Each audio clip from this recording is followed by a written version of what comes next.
داسې یو شی چې په سترګو نه لیدل کېږي خو ښارونه ورانولی شي. زه د یورانیم خبره کوم. یو داسې مواد چې نه رنګ لري، نه بوی او نه غږ کوي. خو که دا غوسه شي نو نه به ښار پاتې شي، نه خلک، نه د انسان نوم.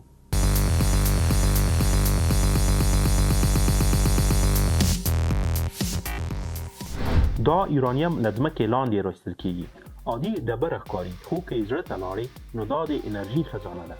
ځینې خلک ورته د شیطان ډبره هم وایي، ځکه د دې له برکته انسان د نه باور کوونکي قدرت ته رسوي. خو تاسو پوهیږئ له طبیعي یورانیم نه یوازې یوه کوچنۍ برخه شاوخوا 0.1% د چاودنې یا انرژۍ لپاره کارېدلی شي. او همدغه کوچنۍ برخه چې موږ یې یورانیم 235 بولو دومره خطرناک دي لکه اور د وچو وښو په منځ کې. خو دا یورانیم څنګه پیدا کیږي؟ یورانیم د نړۍ په کانونو کې موندل کیږي. په استرالیا، قزاقستان، کاناډا، نایجر، روسیه کې ډیر دي. دا د ډبرو سره ګډ وي. ساعتونه، ورځې، میاشتې پرې لګیږي ترڅو یې تصفیه کړي. یعنې عادي یورانیم نه، بلکې پاک یورانیم 235 خبره ده. داسې تصور کړه لکه ته چې له یوې لویې بوجۍ نه یوازې یوه دانه سره مڼه وباسې.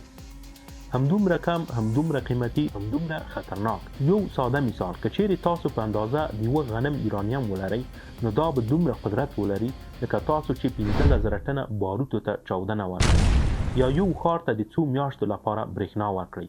یا که یو بل هم ساده مثال ورکړو، دا دومره قدرت لري لکه یو مږی چې برج خلیفه په شا کړي. یاد مو وي چې دا یوازې په اندازه د یوه غنم تجزیه شوي یورانیم وو.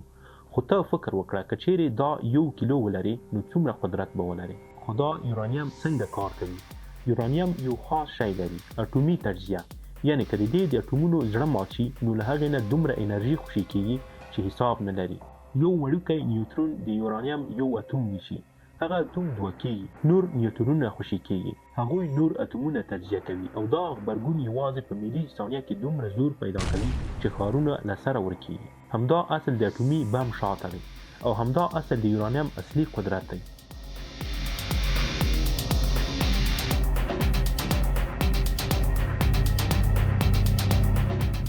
په 1945 کال کې د اګست پر 4 امریکا په جاپان کې د هیروشیما په ښار د یورانیم یو بم وغورځاوه. دا بم د لیټل بای نوم درلود. فقط 8 کیلو یورانیم 235 پکې و، خو چاودنه یې دومره غټه وه چې 80,000 کسان یې په یوه شیبه کې ووژل.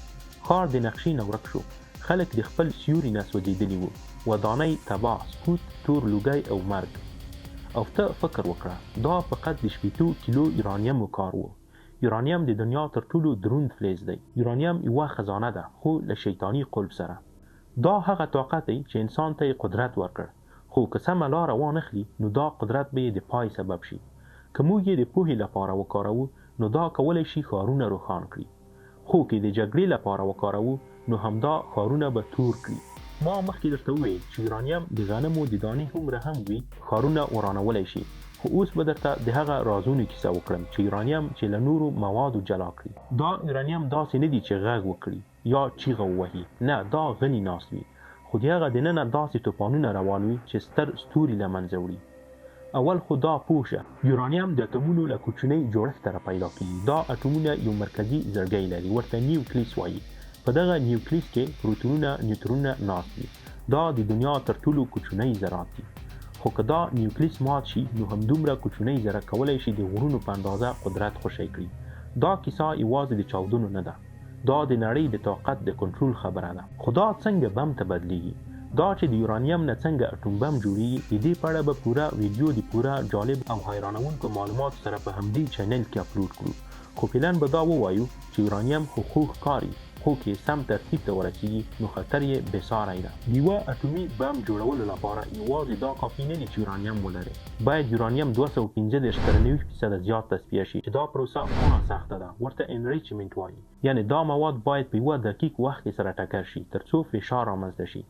دا فشار د اټومونو زړونه مات کړي او د غبرګون بیا تر هغه دوام کوي چې هر څه وران شي. خو دا په یاد ولره چې هر څوک نشي کولی دا قدرت ته ورسیږي. هسې نه چې تاسو یوه ډبره پیدا کړئ او یورانیم ولري او فکر وکړئ چې هر څه زما په لاس کې دي. نه، بلکې دا د دولتونو په سطحه کار ده چې خورا زیات مصرف او لوړ علم غواړي. له همدې امله خو د اسرائیلو او ایران جنګ هم وشو. تاسو پوهیږئ هغه وخت چې پوهان د یورانیم رازونه کشف کړل نو ډیر یې په شک شول. آیا انسان باید دومره طاقت ولري؟ البرت اینشتاین چې دا نظریه په غیر مستقیم ډول رامنځته کړه وروسته پښیمانه شو. هغه وویل که پوهېدلی چې انسان به دا زما نظریات د بم لپاره وکاروي هیڅ به مې نه وای لیکلي. دا شی نه یوازې د بم لپاره استفاده کیږي بلکې لویه فایده او د بشریت لپاره خورا مهم هم دی. د ناسا فضایي توکي لکه سپیس پراپس وایجر کسیني همدا یورانیم لري، نه د بم لپاره بلکې د انرژي لپاره. یعنی انسان همدا زور که سمه لاره وکاروي نو سیارې فتح کولی شي. یو طرف ته دا بمونه جوړوي، بل طرف ته دا کهکشانونه کشف کوي. نن ورځ داسې هیوادونه شته چې په زرګونه ټنه یورانیم لري او دا یورانیم اوس د وسلې نه بلکې د سیاسي زور نښه هم ده. یعنی هر هیواد چې دا ولري د نړۍ په سیاست کې غږ پورته وي.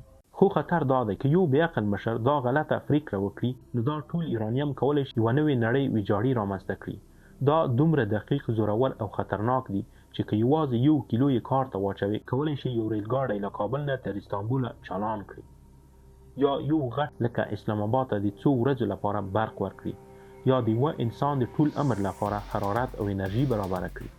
او بیا ته فکر وکړه که همدا 1 کیلو په یوه بم کې وچاودېږي دا به نه یوازې ښار بلکې تاریخ هم له منځه یوسي. یورانیم نه ښه دي نه بد، دا فقط یو طاقت دی. انسان دی چې دا تصمیم نیسي دا د ژوند کولو لپاره وکاروي که د وژلو لپاره. که انسان پوه شي دا توان د سولې لپاره وکاروي نو دا به له لمریز انرژي نه هم غوره شي. خو که دا د جنگ لپاره وکاروي نو یوازې دښمن نه خپل اولادونه به هم تر خاورې لاندې کړي.